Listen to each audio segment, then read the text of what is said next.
السلام عليكم ورحمة الله وبركاته. السلام ورحمة الله. أعوذ بالله من الشيطان الرجيم. بسم الله الرحمن الرحيم. واذكروا الله في أيام معدودة فمن تعجل في يومين فلا إثم عليه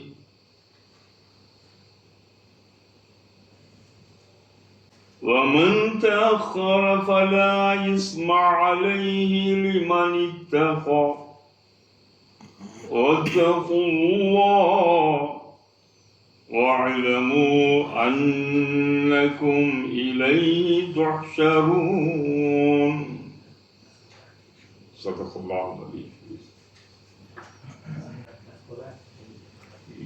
எல்லையில்லா பேரருளும் ஏற்றமிகு பேரருளரை ஏழு இறைவன் அல்லாஹுவின் தூய திருப்பெயரால் தொடக்கம் செய்கிறேன். அண்ணல் முஹம்மது ஸல்லல்லாஹு அலைஹி வஸல்லம் அவருடைய வாழ்வையும் வாக்கையும் பின்பற்றி வாழ்கின்ற பாக்கியத்தை அல்லாஹ் நமக்கு வழங்குவானார். அன்பு மிகுந்த அருமை சகோதரர்களே, அன்பு சகோதரிகளே, அல்ஹம்துலில்லாஹ் அல்லாஹ்வுடைய அருளாலே இன்றும் நாம் நம்முடைய தஃசீர் வகுப்பு தொடங்கியிருக்கிறோம். அல் குர்ஆன் நம்முடைய வாழ்க்கையிலே நாம் எதையோ தெரிந்திருந்தாலும் திருக்குர்ஆனை நாம் விளங்குவது என்பது நமக்கு இருக்கின்ற ஒரு மிகப்பெரிய ஒரு கடமை. அல்லாஹ் அந்த பாக்கியத்தை நமக்கு அவன் தந்திருக்கிறான். இப்போது ஓதி காட்டப்பட்ட இந்த திருவசனம் அல் பக்ராவுடைய 203வது ஆயத்து. இதற்கு முன்பு ரப்புல் ஆலமீன் பல விஷயங்களை சொன்னான். மனிதர்களிலே இரு சாரார் இருப்பார்கள். ஒரு சாரார் உலகத்தையே அவர்கள் கட்சி பிடித்துக் கொண்டு கவ்விக்கொண்டு எல்லாமே உலகம் உலகில் என்றுதான் இருப்பார்கள்.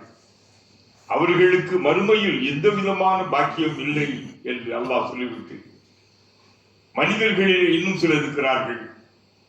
அவர் இந்த உலகத்திலும் ஆகிரத்திலும் அவர்கள் தமக்கு வெற்றி கிடைக்க வேண்டும், நன்மை ஏற்பட வேண்டும் என்று அவர்கள் விரும்புவார்கள். இவர்களே ஒரு மிகப்பெரிய பாக்கியம் மிக்கவர்கள் என்று ரப்புல் ஆலமீன் சொல்லி மிக அற்புதமாக சொன்னார். அதை சொல்லிவிட்டு ஹஜ்ஜுடைய கடைசி அந்த நேரம், ஹஜ்ஜுடைய நிறைவு, அதான் நிறைவு முஸ்தலிஃபாவில் இருந்து மினாவுக்கு போறது. மினாவுக்கு சூரியன் உதிப்பதற்கு முன்னாலேயே முஸ்தலிஃபாவில் இருந்து புறப்பட்டு மினாவுக்கு போறது. அந்த மினாவுக்கு சென்று விட்டு அங்கே சென்று அவர்கள் ஷைத்தானுக்கு கல்லெறிந்து குர்பானி செய்து அதன் பிறகு அவர்கள் தங்களுடைய இஹ்ராமை கலைந்து கொள்வதற்கு மார்க்கத்திலே அந்த இடத்தை அல்லாஹ் சொல்றார். சிலர் அந்த 10 துல்ஹஜ்ஜினுடைய 10லும் 11லும் இருக்கலாம். இன்னும் நாம் நாடினால் 12லும் கூட அங்கு இருந்து ஜம்ராவில் இருக்கின்ற அந்த கல் எறிதலை செய்யலாம் என்றெல்லாம் கூட நமக்கு சட்டம் இருக்கு. அதை உணர்த்துகின்ற வகையிலே அல்லாஹ் சொல்கிறான், வதுகுருல்லாஹ ஃபீ அய்யாமின் மஅதூதா. வதுகுருல்லாஹ, அல்லாஹ்வை நீங்கள் நினையுங்கள், துதியுங்கள், திக்ர் செய்யுங்கள். ஃபீ அய்யாமின் மஅதூதா, அந்த எண்ணப்பட்ட அந்த ஹஜ்ஜிலே எண்ணப்பட்ட குறிப்பாக துல்ஹஜ் 10, 11, 12 இந்த 3 நாட்கள் அல்லாஹ்வை நீங்கள் அதிகம் நீங்கள் திக்ர் செய்யுங்கள் என்றால் அல்லாஹ்வை துதிப்பது, அல்லாஹ்வை திக்ர் செய்வது அவனை நம்பி இருக்கின்றவர்கள் மீது கட்டாய கடமை. அதை ஹஜ்ஜிலே ஒரு ஹாஜி மிக அதிகமாகவே செய்ய வேண்டும். அதைத்தான் செய்கிறார். முஸ்தலிஃபாவில் இருக்கிறதா இருந்தாலும் சரி, அதே போல அரஃபாவில் இருப்பதாக இருந்தாலும் சரி, அதற்கு முன்னாலே அரஃபாவுக்கு முன்னாலே மினாவுக்கு அவர் இருக்கின்ற போதா இருந்தால் கூட அது நிறைய இருக்கு. அதனால அந்த நேரத்தை பற்றிய ஒரு தெளிவான விளக்கங்கள் இருக்கின்றது. இது அல்லாஹ் சொல்லும் போது வதுகுருல்லாஹ ஃபீ அய்யாமின் மஅதூதா, அந்த எண்ணிவிடப்பட்ட அந்த கண்ணிய வாய்ந்திருந்த நாட்களிலே அல்லாஹ்வை திக்ர் செய்யுங்கள். அல்லாஹ்வுடைய திக்ர் மிக மிக முக்கியமான ஒன்றாக இருக்கிறது. ஏனென்றால் நம்முடைய வாழ்க்கையிலே அல்லாஹ்வை திக்ர் செய்ய வேண்டும். திக்ர் என்பது பல வகை. இறையற்றியை நினைத்து பார்த்து நாவினாலே சொல்வது ஒரு திக்ர். இன்னும் இப்போது நாம் குர்ஆனை விளங்கிக் கொண்டிருக்கிறோம் அல்லவா, இது கூட ஒரு மிகப்பெரிய திக்ர். அல்லாஹ் நினைவுபடுத்தும். அல்லாஹ்வை நினைவுபடுத்துகின்ற கூட்டம் எங்கு இருக்கிறதோ அங்கு மலக்குகள் அங்கு வந்து தங்களுடைய சக்கீனாவை ஒரு அமைதியை அங்கே தெளிக்கிறார்கள். அந்த செய்திகளை எல்லாம் நாம் பார்க்க முடியும். அதனால் இந்த ஹாஜிகள் அல்லாஹ்வை நீங்கள் அதிகம் அதிகம் திக்ர் செய்யுங்கள். 10 அன்று இவர்கள் அங்கே சென்று சூரியன் உச்சிக்கு வருவதற்கு முன்னாலே அவர்கள் போய் ஹஜர் கல் எறிந்து குர்பான் செய்துவிட்டு அதன் பிறகு இஹ்ராமை அவர்கள் கலையும். அந்த திக்ரிலே அல்லாஹ்வை அதிகம் அதிகம் செய்கின்ற பல திக்ர்கள் நம்முடைய வாழ்க்கையிலே சுப்ஹானல்லாஹ், அல்ஹம்துலில்லாஹ், அல்லாஹு அக்பர். நம்முடைய வாழ்க்கையிலே நபிகளார் சொன்னதை போல உங்களுடைய நாவு அல்லாஹ்வை துதிப்பதிலேயே நனைந்திருக்கட்டும், அல்லாஹ்வை திக்ர் செய்வதிலேயே நனைந்திருக்கட்டும். அல்லாஹ்வுடைய அச்சத்தால் அழுகின்ற கண்களையும் அல்லாஹ்வுடைய அச்சத்தாலே துதிக்கின்ற நாவையும் நரகம் தீண்டுவதே இல்லை சொன்னார்கள் நபிகள் பெருமானார் ஸல்லல்லாஹு அலைஹி வஸல்லம். அந்த வகையிலே தான் அல்லாஹ் சொல்றான், வதுகுருல்லாஹ ஃபீ அய்யாமி மஅதூதா, எண்ணப்பட்டார். அதே நேரத்தில் ஃபமன் தஅஜ்ஜல ஃபீ யௌமைனி, 2 நாட்கள், ذுல்ஹஜ் 10, 11, அந்த 2 நாட்கள் அங்கு இருந்து விட்டு அதன் பிறகு அதை விட்டு போனால் கூட அப்படி செய்கின்றவர்களுக்கு எந்த விதமான குற்றம் இல்லை. இந்த விஷயம் 10, 15, 11 கண்டிப்பா இருக்கணும். அந்த 2 நாட்கள் அந்த வினாவிலே கல்லெறிந்து விட்டு அவர்கள் அதை விட்டு குர்பானி எல்லாம் கொடுத்து விட்டு அவர்கள் சென்று விட்டார்கள். ஏதாவது குற்றம் இல்லை, அவசரம் பல இஸ்மாலி. அதே நேரத்திலே பமந்த அசர, யார் தாமதித்து துல்ஹஜ் மாதம் 12வது நாள், இன்னும் ஒரு சொல்படி 13வது நாள் கூட இருக்கலாம். சொல்லி காட்டினார். இப்படி அவர்கள் தாமதித்து சென்றாலும் பல இஸ்மாலி, அது இந்த குற்றம். யாருக்கு? லிமனித்தகா, அல்லாஹ்வுடைய அச்சம். எப்போதுமே நம்முடைய உள்ளத்திலே அல்லாஹ்வுடைய பயம் இருக்க வேண்டும். அல்லாஹ், அவனை நாம் துதிக்கிறோம், அவன் மகத்துவம் வாய்ந்தவன், அவன் எந்நாளும் நம்மை அவன் கவனித்துக் கொண்டிருக்கிறான். அவனுடைய அருள் நமக்கு தேவையில் சொல்கின்ற தக்குவா என்பது தக்குவா என்பது அல்லாஹ்வுடைய பயம், அச்சம். யாருக்கு பயப்படுகிறோமோ பயப்படவில்லையோ அல்லாஹ்வுக்கு பயப்பட வேண்டும். அல்லாஹ்வுக்கு பயப்படுவது என்பது அல்லாஹ்வுக்கு தெரிந்துவிடும். மனிதனுக்காக வேண்டி பயப்படுவது என்பது மனிதனுக்கு தெரியும். ஆனால் அல்லாஹ்வுக்காக பயப்படுவது என்றால் அல்லாஹ் மனிதனின் உள்ளத்தை பார்க்கிறான், மனிதனுடைய மனசை அவன் பார்த்துக் கொண்டிருக்கிறான். அதனால இவர் யாருக்கு இவைகள் என்றால் லிமனித்தகா, தக்குவா உள்ளவர்கள். குர்ஆன் கூட தக்குவா உள்ளவர்களுக்குத்தான் இது வழிகாட்டும். ஹுதல் முத்தகீன். திருக்குர்ஆன் ஒரு உன்னதமானதுதான், ஆனால் இது தக்குவா உள்ள உள்ளத்திற்குத்தான். இப்போ அதான் சொல்றான், வத்தகுல்லா, மறுபடியும் சொல்லி காட்டு, வத்தகுல்லா, அல்லாஹ்வை பயந்து கொள்ளுங்கள். வத்தகுல்லா, இந்த வார்த்தை இன்றைக்கு நாமெல்லாம் கேட்டுவிட்டு ஒரு சர்வ சாதாரணமாக வார்த்தையாக இருந்தால் கூட இது ஆழமான அர்த்தம் உள்ளது. முஃமினான ஈமான் உள்ள பலரும் கூட இதை பற்றிய கவலை இல்லாமல் இருக்கின்றோம். வத்தகுல்லா, அல்லாஹ்வை பயந்து கொள்ளுங்கள். உங்களுடைய வாழ்க்கையின் ஒவ்வொரு நிலைகளிலும் நேரத்திலும் அந்த ரப்பை நீங்கள் பயந்து கொள்ளுங்கள். வத்தகுல்லா ஏன் தெரியுமா? வாழமு அன்னக்கும் இலகி தொசரும், நன்றாக நீங்கள் புரிந்து கொள்ளுங்கள், நன்றாக நீங்கள் தெரிந்து கொள்ளுங்கள்.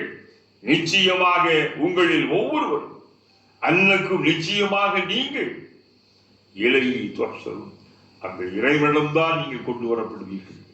உலகத்தில் இன்றைக்கு நாம் எங்கெங்கோ வாழ்கிறோம். உலகத்தினுடைய பல நாடுகளிலே, பல தேசங்களிலே, பல தீவுகளிலே, பல இடங்களிலே நாம் வாழ்ந்து கொண்டிருக்கிறோம். நம்ம யார் பார்க்க போவது? நம்ம யார்? அல்லாஹ் சொல்றான், அன்னக்கும் இலகி தொசரும், நிச்சயமாக நீங்கள் அல்லாஹ்விடத்திலே ஒன்று சேர்க்கப்பட்டு நீங்கள் கொண்டு வரப்படுவீர்கள். ஒன்று சேர்க்கப்படும். எவ்வளவு பெரிய ஒரு எச்சரிக்கை பார்த்தீர்களா? நீங்கள் எங்கு வேண்டாம் இருந்து கொள்ளுங்கள், நீங்கள் எப்படியும் இருந்து கொள்ளுங்கள். ஆனால் நிச்சயம் அன்னுக்கும் இலையை தோசரும், நிச்சயமாக நீங்கள் அல்லாஹ்விடத்திலே கொண்டு வரப்படுவீர்கள். உலகத்தில் வாழ்கின்ற மனிதர்கள், வாழ்ந்து முடித்து மரணித்து மௌத்தாகிவிட்ட மனிதர்கள் அத்தனை பேர்களும் உலகத்திலே ஆதம் முதல் இந்த உலகத்தின் கடைசி மனிதன் பிறக்கின்ற மனிதர்கள் அத்தனை பேரும் அல்லாஹ்வுக்கு தெரியாமல் யாரும் எங்கும் சென்று விட முடியாது. அவன் அறியாமல் உலகத்திலே யாரும் எங்கும் போய்விட முடியாது. இந்த உலகத்தின் எந்த பகுதியில் ஓடி ஒழித்து கொள்ள முடியாது. ஏன் தெரியுமா?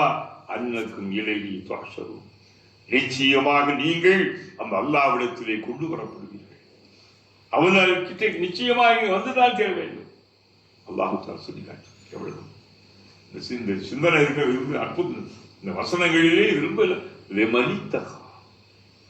அல்லாஹ் தான் தக்குவா பயம், அல்லாஹ் அல்லாஹ்வால் அல்லாஹ்விடம் அல்லாஹ்வுடைய அச்சம் இதாகும். வத்தகுல்லாஹ், அல்லாஹ்வை அஞ்சிக் கொள்ளுங்கள். அந்த அல்லாஹ்வுடைய அச்சத்தை இந்த பிள்ளைகளுக்கு நீங்கள் ஊட்டுங்கள். வத்தகுல்லாஹ், தக்குவா என்பது உங்களுக்கு மட்டும் இருந்தால் மட்டும் போதாது, உங்களுடைய பிள்ளைகளுக்கு வந்து சொல்லி காட்டப்பட வேண்டும். அல்லாஹ் இருக்கிறான், அல்லாஹ் பயந்துக்க, அல்லாஹ் இருக்கிறான், அல்லாஹ் கவனிக்கிறான், அல்லாஹ் பார்க்கிறான், அல்லாஹ் கேட்கிறான். ஏனென்றால் வாழும் எச்சரிக்கை, வாழும் நன்றாக நீங்கள் தெரிந்து கொள்ளுங்கள். அன்னுக்கும் நிலையை தோற்றம், நிச்சயமாக நீங்கள் அவரிடத்திலே கொண்டு வரப்படுவீர்கள், மீட்கப்படுவீர்கள்.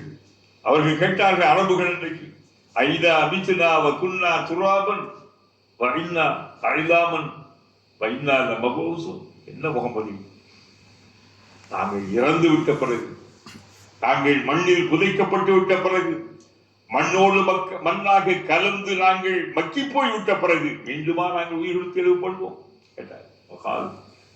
இதை அபித்துதான் நாங்கள் எல்லாம் மௌத்தா போயிட்டு இல்ல மண்ணில் கலந்து மண்ணோட கலந்த பிறகு மறுபடியுமா நாங்கள் உயிரோடு திருப்பப்படுவோம். அந்த அரபுகள் கேட்கிறார்கள். இன்றைக்கும் நாகரிகமான நாத்திகவாதிகள் கேட்கிறார்கள். அல்லாஹ் சொல்றான், மனிதா, நீ இல்லாமல் இருந்தபோது உன்னை படைத்து எனக்கு நீ இருந்து விட்டு நீ இறந்து விட்ட பிறகு உன்னை மீண்டும் நான் கொண்டு வர முடியாதா? முதல்ல இல்லாமல் இருந்த உன்னை நான் கொண்டு வந்து படைத்து இன்று இருக்கிறாய். இந்த இருக்கின்ற உன்னை மீண்டும் மறுபடியும் நான் எழுப்பி கொண்டு வருதல் எனக்கு ஒரு கஷ்டம் இல்லை. அல்லாஹ் பல ஆயிடுச்சு. இந்த சிந்தனையை நாம் மனசு வச்சுக்கணும். சொல்லி சொல்றான்,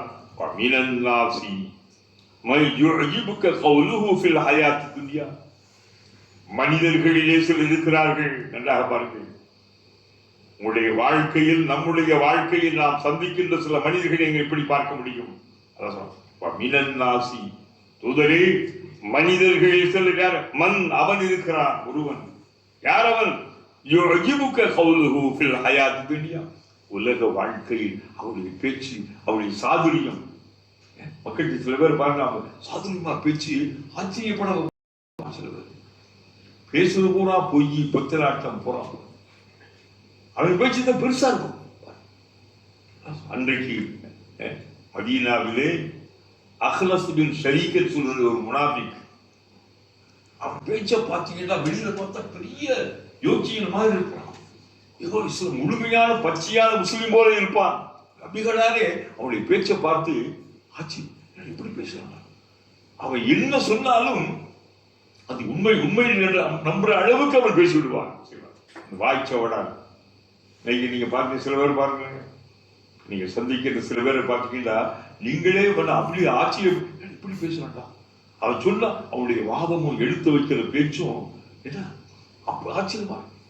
அதே போல அன்றைக்கு இவன் யார்? முனாஃபிக், வஞ்சகன். வெளியில பார்த்தா முஸ்லீம் மாதிரி இருப்பான், மனசு பூரா இஸ்லாத்திற்கு எதிராக.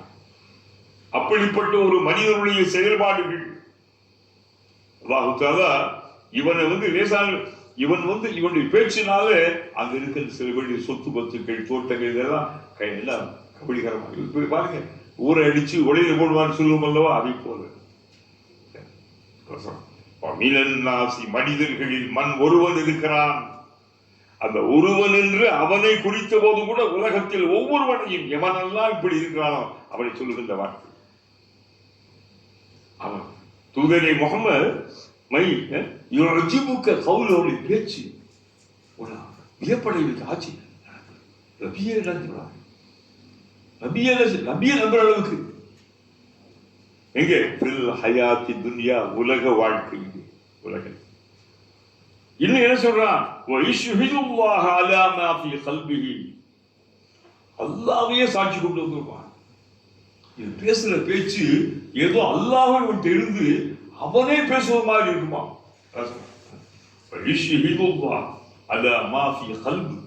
அவருடைய உள்ளத்திலே அவன் என்ன பேசுறதுலாம் சில வழியில பாருங்க. இப்படி செய்கின்ற ஒருவன் இருக்கிறான். இவன் லேசானவன் அல்ல. ரொம்ப கவனமாக இருக்கணும். சமுதாயம் கவனமாக இருக்கணும். நண்பர்கள் கவனமாக இருக்கணும். ஒரு ஜமாத்தில் இருப்பவர்கள் கவனமாக இருக்கணும். அல்லாஹ் சொல்ல மாட்டேங்கிறாங்க.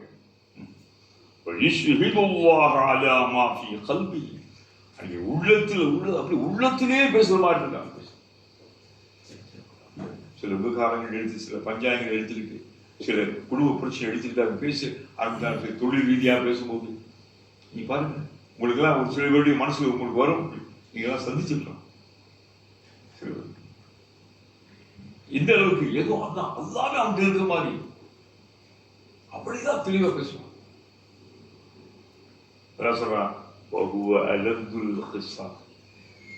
இவன்தான் மிகப்பெரிய மிகப்பெரிய கெட்டவன், மோசமானவன், அயோக்கியன், அல்லது வன்மம் நெஞ்சம் அளித்தவன்.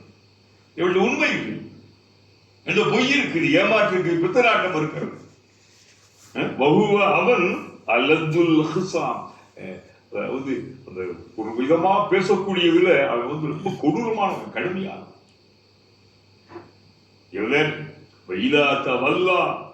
இவன் உங்கள்கிட்ட நபியுடைய சபையில் இருந்து விட்டு அதை விட்டு கொஞ்சம் அங்கிட்டு போயிட்டா அருள் வேறு அந்த மதீனாவை சுற்றியோ உங்க வீட்டை பக்கத்து விட்டு போய்விட்டான் என்றால் என்ன செய்வான்? சில குழப்பங்களை உண்டாக்குவான். அப்துல்லா உபை சல்லு போன்றவன் மதீனாவில் மிகப்பெரிய அறிவாளி, மிகப்பெரிய செல்வாக்கு படைத்தவன். இவன் நபியிட்டே இருக்கின்ற போது அவனுடைய பேச்சு நபியே ஆச்சரியப்பட வச்சிருக்கும். நபி யாரு? அல்லாஹ்வுடைய நபி. அவரே ஆச்சரியப்பட அதே நேரத்தில் அந்த சபையை விட்டு வெளியே வந்துட்டாங்க.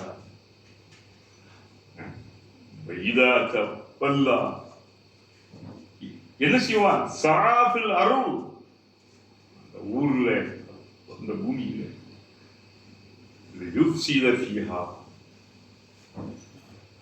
சென்று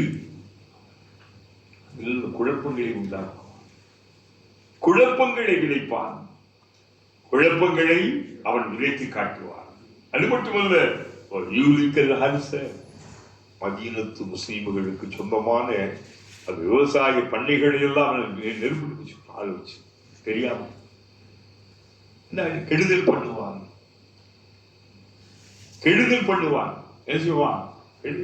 பார்த்தா நல்லவனா இருப்பான். ஆனா அவன் வந்து உங்களை விட்டு கொஞ்சம் வெளியே அவன் போய்விட்டால் அவன் பண்ணக்கூடிய அடிச்சாட்சிக்கு அல்லாஹ் சொல்லி காட்டுகிறான்.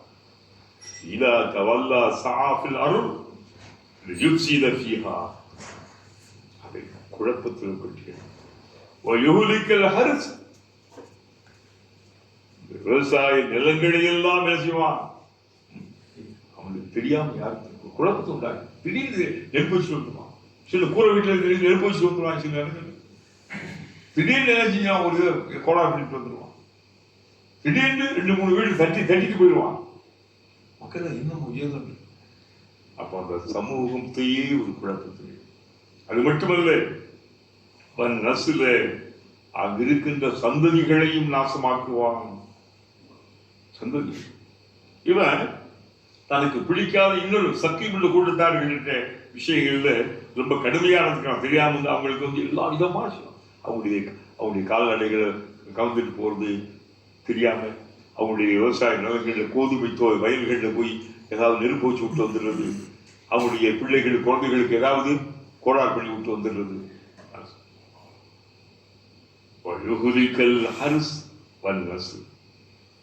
இப்படியெல்லாம் என்ன செய்யலாம் மனுஷனை பார்த்து இல்லை. என்ன பொருள்?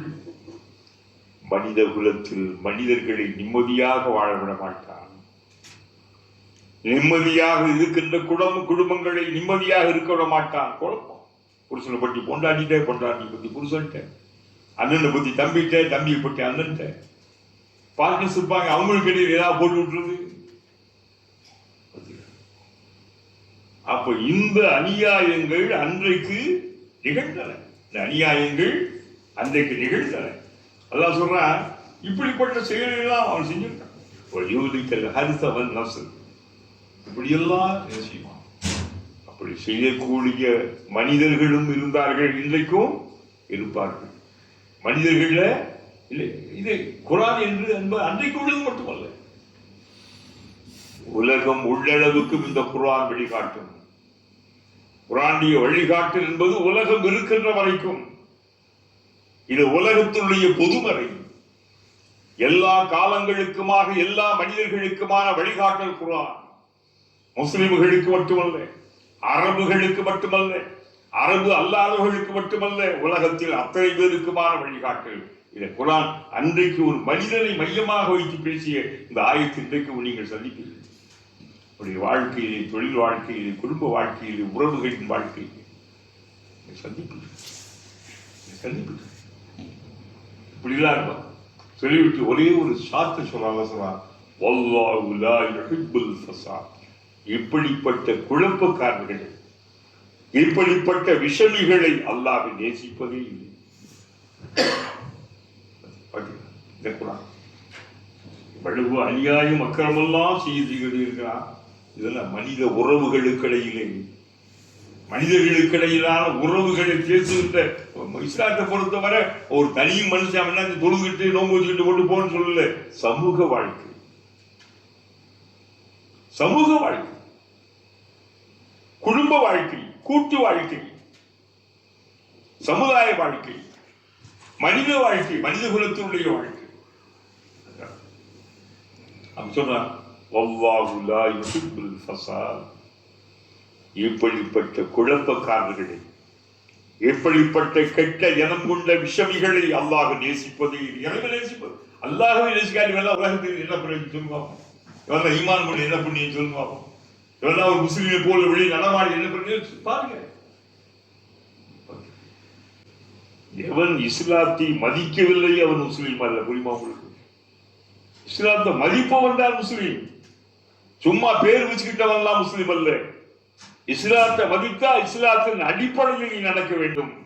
தனி மனுஷன் தப்பு, அது வேற விஷயம். பொது வாழ்க்கையிலே நீ எப்படி இருக்கணும்? பகிரங்கமாக நீ செய்கின்றாய், நீ எப்படி இருக்கணும்? ஆட்டம் பாட்டம் கூத்து கும்மாளம் போட்டுக்கிட்டு நீ ஒன்று ஒரு முஸ்லீம் என்று சொல்லலாமா? நீ சொல்வதற்கு உங்களுக்கு அருகதை இருக்கிறா, தகுதி இருக்கிறா? சொல்லுங்கள் பார்க்கலாம். இஸ்லாத்தை மதிக்காத எவனுமே ஒரு முஸ்லீம் அல்ல. அவன் தோற்றத்திலும் இன்ன பிற நிலைகளிலும் அவன் வேறு விதமாக ஒரு முஸ்லீமை போல இருந்தாலும் கூட, அந்தந்த பெண்கள் ஏதோ புருக்கா ஹிஜாப் எல்லாம் போட்டுக்கிட்டு அணைஞ்சாலும் கூட, இஸ்லாத்தை நீ எப்ப மதிக்கவில்லையோ நீ ஒரு முஸ்லீம் அல்ல. ஒரு குழப்பம், இப்படிப்பட்ட குழப்பம். ஏன் இஸ்லாத்தை மதிக்கின்ற முஸ்லிம்கள் தான் தேவை. இஸ்லாத்திற்கு தேவை ஆள் சேர்ப்பதல்ல. அதுக்கென்று சில மதங்கள் இருக்கின்றன.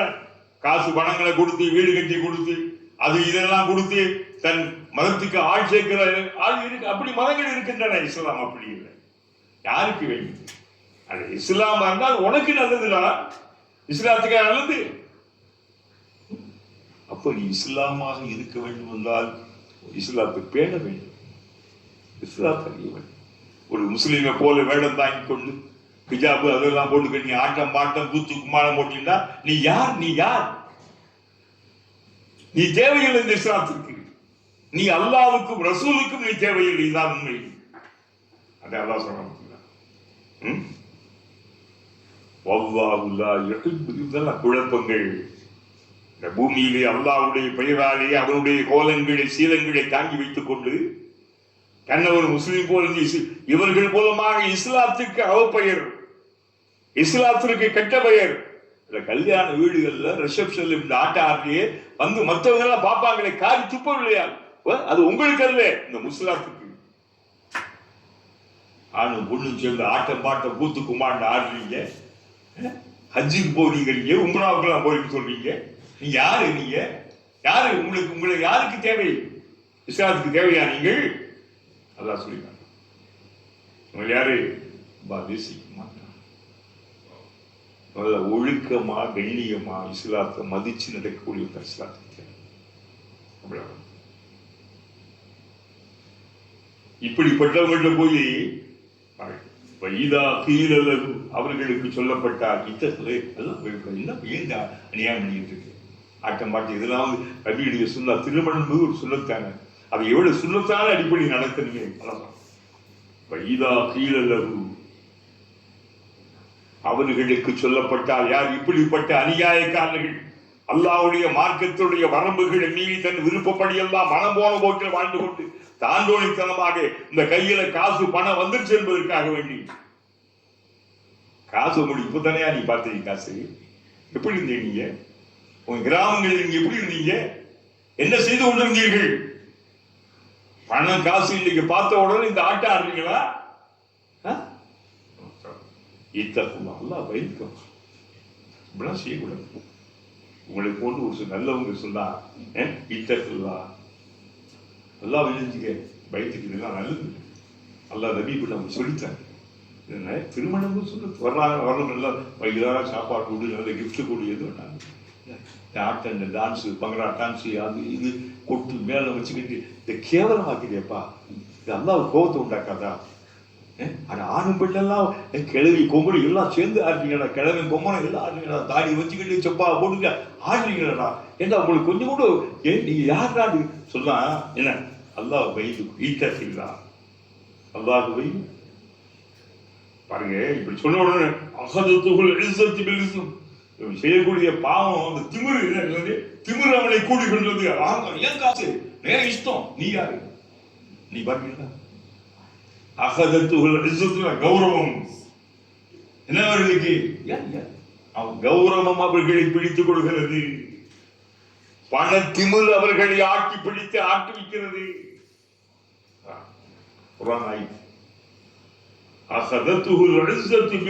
பாவம், ஒரு பாவம். அநியாயமாக இஸ்ராஃப், இந்த இஸ்ராஃப் அளவுக்கு மீறி ஆடம்பர வீண் விரைய செலவுகள் செய்வது இஸ்ராஃப் என்றார். உங்கள்கிட்ட போய் அதை சொல்லி பாருங்க. சொல்லவே முடியாது. சொந்தக்காரன் சொல்ல மாட்டான், எங்க வந்தவானும் சொல்ல மாட்டான், சொந்தக்காரன் சொல்லவே மாட்டான். ஏன்டா கோச்சுக்குருவாங்க இல்ல? நாளைக்கு நம்ம வீட்டுல செய்வோம், திடீர்னு பொம்பளை சொல்லிட்டாங்க நம்மள இப்படி வச்சு விட்டுருவோம், நாளைக்கு நம்ம கேட்டுருவோம். இல்ல சொல்லு சொல்லு வந்த எங்களை போல யாரும் சொல்ல முடியாது.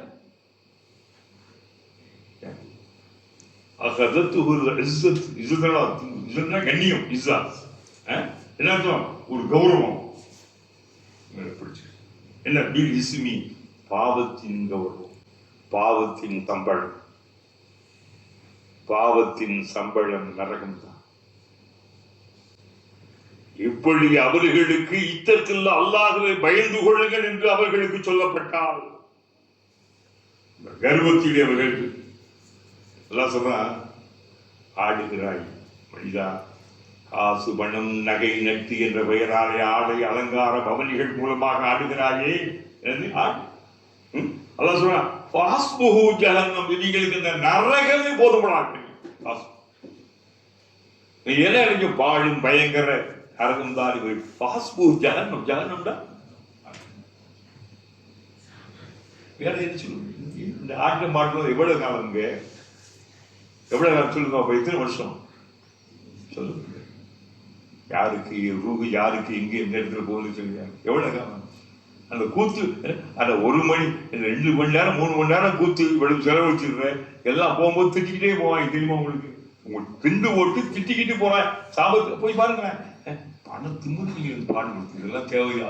இவன் உட்காந்து திண்டுருப்பான், இவன் உட்காந்து திண்டுக்கிட்டு ஜாலியா சூப்பரா செஞ்சுட்டேன்னு சொல்லுவான். யார? அந்த வீட்டுக்காரன காசு சம்பாதிச்சு யாருமே செய்யலாம். உன் மச்சான் செஞ்சா அங்கோட பிடிச்சிடலாம், சூடு ஏற்றி விட்டு போயிடுவாங்க தெரியுமா உங்களுக்கு? கடைசியில் அவங்க தான் போகும்போது காடியில் பேசுவாங்க, என்ன பேசுவாங்க சொல்லுங்க? நீங்களே பேசியிருப்பீங்க, நானே பேசியிருப்பேன், நான் அங்கேயே பேசுவேன், அங்க இருந்து பேசியிருப்பேன். சொல்லுங்க, நான் உண்மையிலே பண்ணல. திருமணங்கள் நினைச்சிருக்கா தெரியுமா? சொல்லுங்க பார்ப்போம்.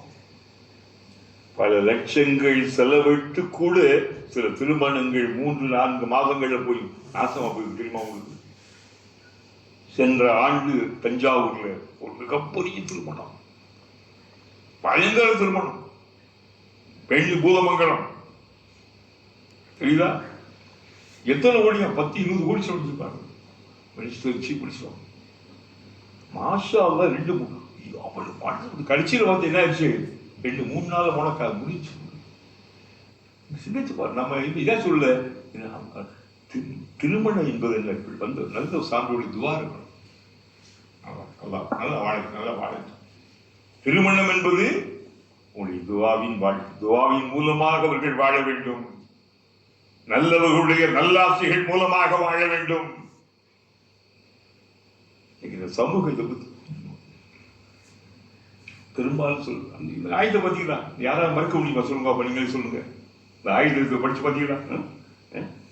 இத்தகுல்லா அகதத்து இஸ்ஸா பில் இஸ்ம். பாவத்தினுடைய அந்த திமிரம், பாவத்துக்கு ஒரு கௌரவம் அப்படி சொல்லி ஹஸ்புஹு ஜஹன்னம். இவர்களுக்கு உரிய இடம் இது ஜஹன்னம். ஜஹன்னம் நரகம். சரி சொல்றா, தொட்டில்களில் போய் அடங்குகின்ற ஒடுங்குகின்ற தொட்டில்களில் ஆக கெட்ட தொட்டில் நரகம்தான். எப்படி இலக்கிய நயத்தோடு பேசுற ஜஹன்னம். இவங்க இப்படிப்பட்ட அடியாயக்காரன் காசு பணத்தை வச்சு துமுறாக ஆட்டம் பாடி நாசமாக்க எத்தனை ஏழைகள், அவங்க சொந்தங்கள் ஏன்னா சொந்தக்காரர்கள் எத்தனை பேர் கஷ்டப்படுறாங்க. படிக்கிறதுக்கு வழி இல்லாம, குமர கட்டிகளுக்கு இது இல்லாம, சாப்பிட கூட வக்கு இல்லாம எத்தனை பேரும் சொந்தங்களே இருக்காங்கடா. அவனை பார்த்துருக்கியா? நீ 10 வருஷம் நீ சம்பாரிச்சு ஒரே ஒரு கல்யாண வரவேற்பு ரிசப்ஷன்ல நீ என்ன அவளை அத்தனை லட்சத்தை செலவழிச்சு போட்டு வட்டிக்கு கடன் வாங்கினா நீ ஆட்ட போடுற? யார் அவளை அப்படி போட சொன்னது?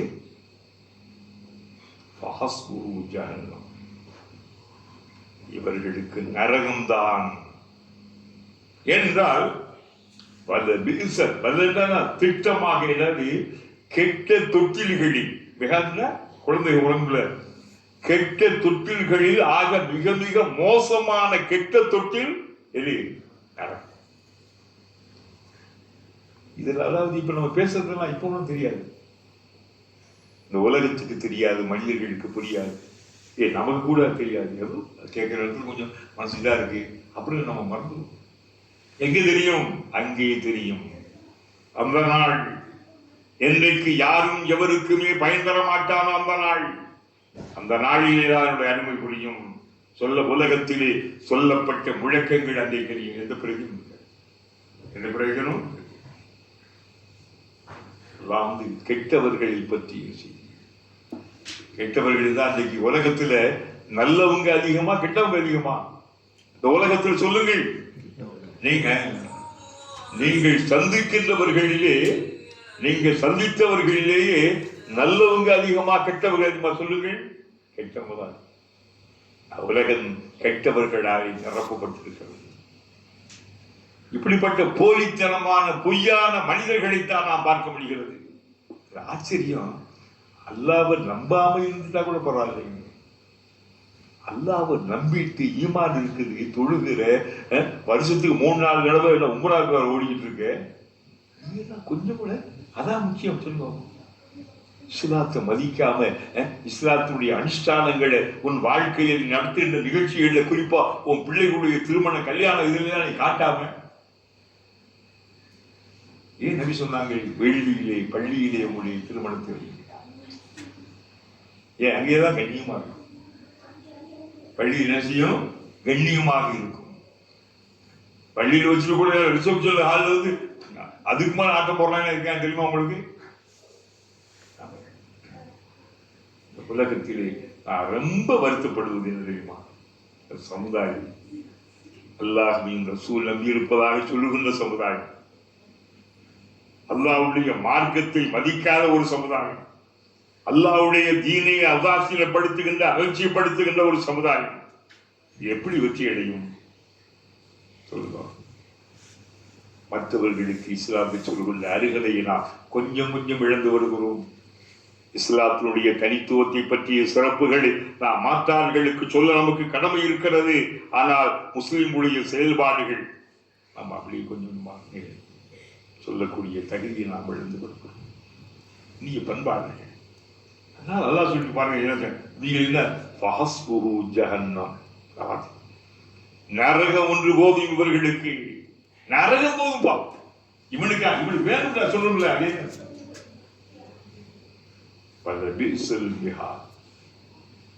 பண்பாடு இப்படி சொல்லிவிட்டு அடுத்து வந்து என்ன ஒரே மட்டும் சொல்லி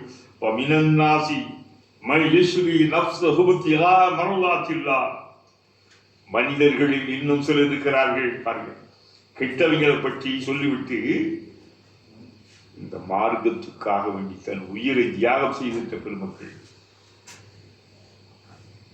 அம்மார், யாசிர், சுமையா,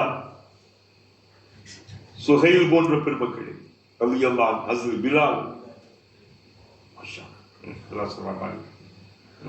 இப்படி கெட்டவர் இன்றைக்கும் இந்த இஸ்லாம் உயிர்ப்போடு உலகத்தில் நிறைவேற்றிருக்கிறார். உங்கள் போன்ற ஒரு சிலர், வரலாற்றில் இவர்கள் போன்ற ஒரு சிலர்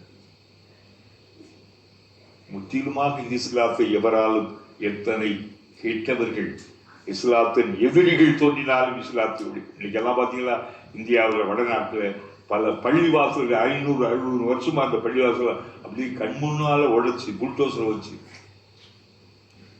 பெயர்கள் எல்லாம் மாற்றி யார்கிட்ட சொல்லுவோம் இவன் செய்யறாரு. அதான் சொல்லலாம், கெட்டவர்களை சொல்லி பங்குச்சான் மனிதர்களில் மண் அவர்கள் இருக்கிறார்கள். யாரு? யஷ்ரி நஃப்ஸஹு, தன்னையே விற்று விட்டவர்கள், தன்னையே கொடுத்து விட்டவர்கள். எதுக்கு விட்டார்கள்? தியாகத்திற்காக. யாசிர் எப்படி சொல்லுவார்கள் வரலாற்றில், அது எந்த நிலைமையில் தெரியல, 2 ஒட்டகங்களில் 2 கால்களில் கட்டி வைக்கப்பட்டு 2 திசையில் வடக்கு தெற்கும் விரட்டப்பட்டு உடலுக்கு விந்து உடல் சரிந்து அவருடைய அன்பு மனைவி சுமையா முதல் தியாகி பெண்கள் மற்ற வல்லாக்க படுக்க வைத்து கையும் காலும் கட்டப்பட்டு கொடியவன் அபூஜகலாலே சொல்லக்கூடாத இடத்திலே ஈட்டியால் வைத்து குத்தி கொல்லப்பட்ட அதில் பிலாலுடையது உங்களுக்கு தெரியும். கொதிக்கின்ற பாறைகளிலே வறுத்தெடுக்கப்பட்டார்கள், கால்களிலே கயிறுகள் கட்டப்பட்டு பரபரவன பாலை வனத்து அந்த மணலில் இழுக்கப்பட்டார்கள். இரவெல்லாம் பச்சை மரத்திலே கட்டி வைக்கப்பட்டு ஆணைகள் அவிழ்க்கப்பட்டு பனி வெளியிருக்கின்ற அந்த உடலை காலையிலே சாட்டையால் அடித்தார்கள். சவுக்கால் சொல்கிறார், சதையெல்லாம் கழிந்து போடும். அல்லாஹ் படுக்க வைத்து நெஞ்சிலே பாதங்களில் வைத்திருந்தார். இதெல்லாம் சும்மா அதிகமா நமக்குள்ளாக பேசுவதில்லை, வருடம் சரித்திர பதிவுகள், சுஜாராது கற்பனைகளோ கட்டுக்கதைகளோ பொய்மை புழுகள் அல்ல. ஒரே வார்த்தை சொல்லிட்டான் பாருங்க, தன்னையே தந்தார்கள். இசில்லாவே உண்மையிலிருந்து விற்று விட்டார்கள். யாருக்கு? அல்லாஹ். உலகத்திலேயும் ஒரு மனிதன் எதையும் கொடுப்பான், தன் உயிரை கொடுப்பானா? உயிரை கொடுக்க முடியுமா? கொடுத்தார்கள். எதையும் விற்பான், தன் உயிரை விற்பானா எந்த மனிதனாவது? எதுக்காக வேண்டி? உலக ஆதாயத்திற்கா, சொத்து சுகம் கிடைக்கிறதுக்காக, வரலாற்று அல்லாஹ்வுடைய திருப்திக்காக வேண்டி.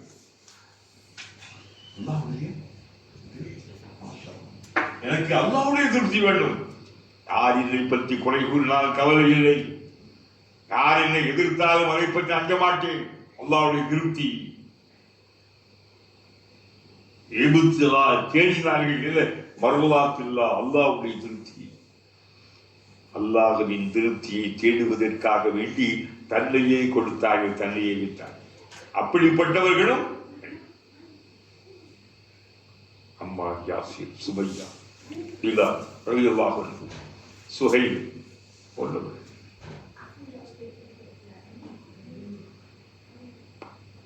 இவர்களை நாம் இவர்கள் வரலாற்று அவருடைய செய்த தியாகங்கள் இன்றைக்கு உங்களையும் என்னையும் உலகத்தில் வாழ்கின்ற பலரையும் இஸ்லாத்திலே கொண்டு வந்திருக்கிறது. இஸ்லாம் இன்றைக்கு வரை நிலைத்திருப்பதற்கு அடிப்படை காரணம் என்றால் அந்த பெருமக்கள் தந்த அந்த தியாக உணர்வுகள், அவர்கள் போட்ட அந்த உரம் அழிக்க முடியாத ஆழ மரமாக விழுந்துவிட்டு வேர்விட்டு இருக்கின்ற ஒரு மகத்தான மாபெரும் சக்தியாக இன்றைக்கு இஸ்லாம். காரணம் அவருடைய தியாகங்கள், அவர்கள் தந்த அந்த உரங்கள். இப்படிப்பட்ட நல்லவர்களும் வரலாற்று இருக்கிறார் இஸ்லாம். சொல்லி சொல்றான் பாருங்க, வல்லாஹு ரഊஃபும் பில் இபாத். இப்படிப்பட்ட அடியார்கள் மீது அல்லாஹ் அதிகமான இரக்கம் உள்ளவராக, கருணை உள்ளவராக, ரഊஃபுனாவே ரொம்ப இரக்கம், பரிவு, பாசம், இரக்கத்தின் இதயம். இப்படிப்பட்ட தூய சான்றோர்கள் மீது ஏன் அல்லாஹ்வுடைய திருப்திக்காக செய்தார்கள். உலகத்தினுடைய ஆதாயம், உலகத்துடைய புகழ், செல்வம், செல்வாக்குக்காக அவர்கள் செய்யவில்லை. அல்லாஹ்வுடைய திருப்தி. உலகத்தில் தான் இங்க நாமும் அப்படி உட்கார்ந்து வரணும். என்ன பாத்தீங்களா, இவ்வளவு பேர் வந்து என்ன காரணம் சொல்லுங்க பாருங்க. சென்ற வாரம் லீவு, தம்பி என்ன செஞ்சாரு, வந்து நான் வந்து சேர்ந்து அவர் உணர்ச்சி வசப்பட்ட வந்தீங்களா, அதனால எல்லாரும் இதாகிட்டாங்க. அதாவது இந்த பழக்க தோஷத்துக்கு பார்த்தீங்களா, சரி வீட்டில் கிடந்து என்ன வீட்டில் தான் பிரச்சனை என்ன, நம்ம நோம்பு முடிச்சுங்க எல்லாரும் நினைச்சிருந்தோம். சென்ற வாரம் என்ன நோம்புக்கு 9, 10 வருஷம். ஆமா, நான் வந்து அதுக்காக விடுமுறை சும்மா இப்படிதான் அதான் அவிழ்த்து விட்டுற முடியாது. என்ன செய்ய முடியாது, நீங்களாம் வந்துட்டாங்க. அப்போ அந்த மார்க்கம் அழிவுக்காக வேண்டி தம்பி பார்த்தீங்களா, அவங்க வீட்டில் எல்லாருமே நினைஞ்சுட்டு நீங்க பார்த்தீங்களா ஷிஃபாவுக்கு. அப்போ அல்லாஹ் என்ன சொல்றான், தன்னையே இறைவனுடைய திருப்திக்காக வேண்டி விட்டவர்கள் வரலாற்றில் அல்லாஹ் வல்லாஹு ரഊஃபும் பில் இபாத். இபாத் அடியார்கள், அப்து இபாத், அப்து அடியான், இபாத் பன்மை குடுகள். அதிகமான ஈவு இறக்கம் உள்ளவர். அதுக்கு அல்லாஹ்வுடைய அந்த இறக்கம் கிடைச்சிட்டா நமக்கு வேற என்ன பண்ணுங்க. உலகமே கிடைக்காவிட்டால் பரவாயில்லை, யாரு இறைவன் கிடைத்து விட்டால் அவருடைய அன்பும் கருணையும் பாசமும் நேசமும் நமக்கு வந்து விட்டது. இனி உலகத்தில் என்ன தேடி போறோம் சொல்லுங்க. உலகத்துல வாழ கொஞ்சம் கையில கொஞ்சம் காசு வேணும், அதுக்கு நல்லா ஹலாலா தந்துடுவான், தந்துட்டோம். யோசிச்சு பாருங்க. நமக்கு தீன் தான் அழியாத சொத்து. தீனின் அடிப்படையே இந்த திருக்குர்ஆன், இதனுடைய அடிப்படையே திருக்குர்ஆன். திருக்குர்ஆனை விளங்குவது மிக கடமை. பல இந்த விஷயத்துல யாரும் அல்லாஹ் உங்களுக்கு தந்திருக்கிறார். ரப்புல் ஆலமீன் அப்படிப்பட்ட பண்பாட்டை பேசுகின்ற எனக்கு உங்களுக்கு தர வேண்டும். மாஷா அல்லாஹ், அல்லாஹ் அருள் புரிய வேண்டும். நம்முடைய அதாவது எண்ணிக்கை அல்ல வெற்றி, நம் எண்ணம் தான் வெற்றி. எண்ணிக்கையா வெற்றி சொல்லுங்கள் பார்க்கலாம். சும்மா காட்டு கூச்சல் போடுகின்ற கத்துகின்ற எத்தனை பேர்கள் இருந்தா அதான் வெற்றி. நறுக்கள் இருக்கு, அதுக்காக இதே தொடர்ந்துடக்கூடாது. நம்ம ஆலமீன் அப்படித்தான். இன்னைக்கெல்லாம் என் அன்பு அண்ணன் ஹாஜியாரு பஷீர் அண்ணனுடைய அந்த முறை இன்னைக்கெல்லாம் உங்களுக்கு ஒரு வித்தியாசமா செய்யணும்னு பார்த்தா என்ன ரோஜாவே கொடுத்து வந்திருக்காரு பார்த்துக்கு. பரவாயில்ல, ரோஜாக்கள் வராட்டி இந்த ராஜாக்கள் வந்துருக்கீங்க. ரோஜாக்கள் வராட்டி இப்ப என்ன பிரச்சனை? ரோஜாவா வரலையா, 1, 2, 3 ரோஜாவை கொடுத்துருக்கேன். ஓகே, 4 ரோஜா வரைக்கும் முடியல சொல்லுவோம். இனிய பண்பாளர்கள் ரப்புல் ஆலமீனை இந்த மஜ்லிஸ் ஏற்றுக்கொள்ளாமா, அங்கீகரித்தோடியாமா, அருள்மலையின் பரிசுத்த இந்த வசனத்தினுடைய உண்மை உணர்வுகள் எங்களுக்கு தாயாமா. இந்த மண்ணுலகினுடைய மார்க்கம் வெற்றி அடைய வேண்டுமா, தேவைகளை நிறைவேற்றியாகும். எங்கள் உடல் ரீதியான நோய்களை தீர்த்து விடியா அல்லாஹ். இந்த அல் ரமீன், அதாவது அன்வாருல் இமாம எல்லாம் பரக்கத்தா கொட்டுவாங்க. ஏராளமான பேர் என்ன செய்யணும், உம்ராவுக்கு ஹஜ்ஜுக்கு போறதுக்கான ஒரு பாக்கியத்தை அல்லாஹ் நீ தாயா அல்லாஹ் சிறப்பாக்கி யா அல்லாஹ். ரப்பனா ஆத்தினா ஃபித் துன்யா ஹஸனா வஃபில் ஆখিরাতি ஹஸனத்தா வகினா அல்லாஹ். யாரெல்லாம் நோயினால் வாடிக்கொண்டிருக்கிறார்கள் நோயை தீர்த்து விடியா அல்லாஹ். இந்த மஜீஸ் அப்படிப்பட்ட மஜீஸ் யா அல்லாஹ். யா அவ்வல் அவ்வலீன் ويا آخر الآخرين ويا ذا القوة المتين ويا راحم المساكين يا أرحم الراحمين يا أرحم الراحمين يا أرحم الراحمين. ربنا آتنا في الدنيا حسنة وفي الآخرة حسنة وقنا عذاب النار. وصل على النبي محمد وآله وأصحابه أجمعين والحمد لله رب العالمين. صلى الله على محمد صلى الله عليه وسلم. صلى الله على محمد صلى الله عليه وسلم. صلى الله على محمد يا رب. السلام عليكم ورحمة الله.